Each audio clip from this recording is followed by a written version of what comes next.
So, first thing we're going to do is you're already wetting your reed. So, I'm going to put this, you're making, as far as embouchure goes, you're making a yo type of movement. So yo, and then you're going across the reed, and you don't need that much in your mouth. It does not take too much, and it's just blowing with a light pressure. You don't want to get too tense because you're going to get a blood rush, so we don't want to do that. So just try doing that. It's alright.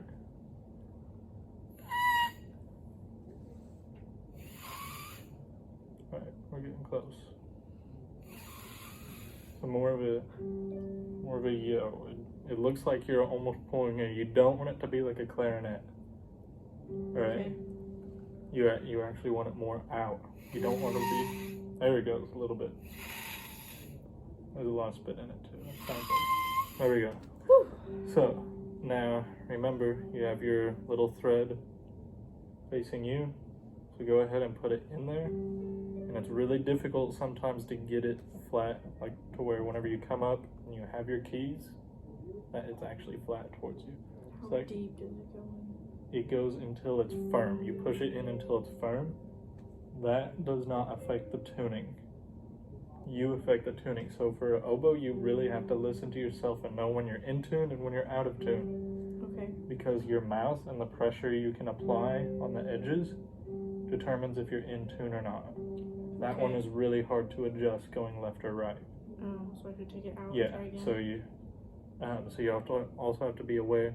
So like homemade reeds like that one, the cork may not be like glued perfectly around there or whatever, because this is obviously manufactured, as you can see, like it's been through a factory or whatever. It has a perfect whatever. Okay. So that does not, so you have to take that into account.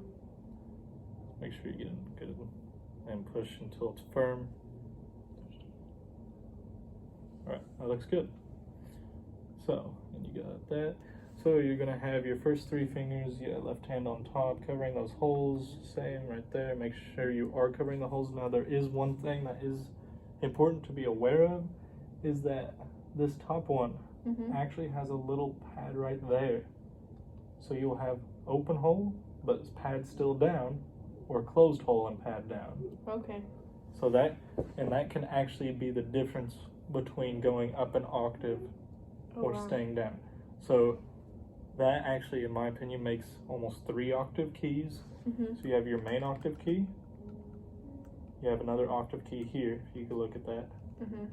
And then I almost think of that as another one, just because it can pop that D up if you're not covering that hole. Okay. So with all of that down right there, you're making a D. And whenever everything? Yeah, including the hole. So with these two or no? No, with none of that. Okay. So actually, this book starts on an F. I want to start on a D because it is simpler, because you have all of that down. Okay. And also, and I'm not starting on a D in the staff, I'm starting on a D below the staff because it's less pressure.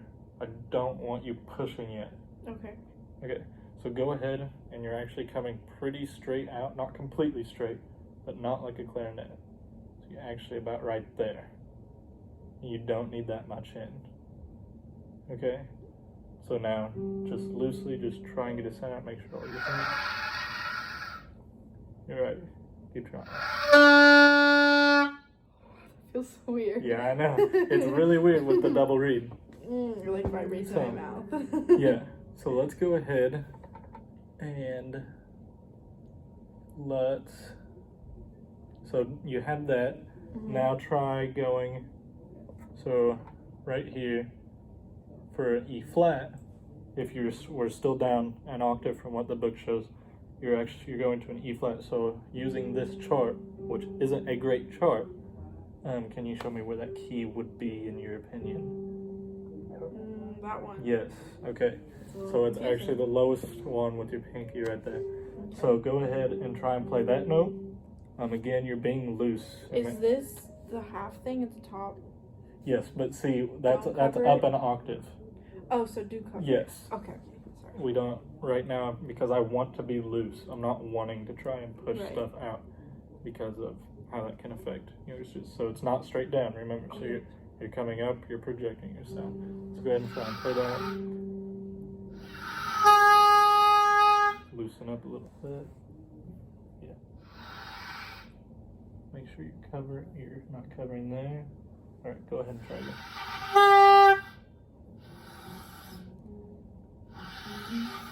That's alright. Okay, so let's go ahead then and move to that half whole fingering, and let's just, use this right here, El Toro. Okay. So just 4 quarter notes on D. So with and the thing? Not, so half covering. So we're gonna Right. pop it up because then I think that might fix, because whenever you start getting into lower notes, that makes it more difficult. So D and E flat? Yes. Okay, the same fingerings everywhere else, just the P change? Okay. So, but I wanted you to get that first on a lower Right. one because I don't want and it's fine that E flat comes out. E flat didn't come out. It should here. Okay. So let's go ahead and try it. So, El 1. Toro? Yep. And remember you're up. I know. So 1 and 2 and 3 and 4 and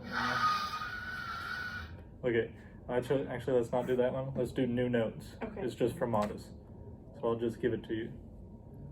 So D.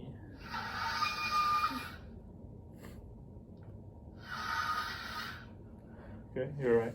Remember, you're not pushing, you're just letting it come out. You're letting that vibrate. You're right. Make sure it's wet. Okay, we don't. Dry read is not going to give us basically a sound at all. Go ahead and try it again.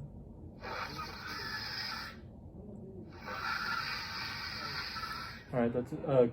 Yeah, give yourself a break. Close the hole and try it. Try for that note to come out again.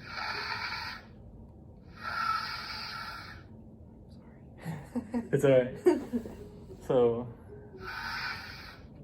Oboe's not for me. Okay, it's almost coming out. Okay, so this just tells you, even though you think there's not there, it's still too tight because the note I heard there that came out, it was popped an octave. Oh, So you were still getting that note, even though you were was going for the low note. So that just tells me you're still clamping. So, so just really, literally, the corners they're firm, but they're not pushing. Okay. So right here, where it's vibrating, it's loose for me, but the corners are firm so that it stays loose but still in the same way. Let's go ahead. Up, up, up. And we got a sound. Sweet. Ta-da.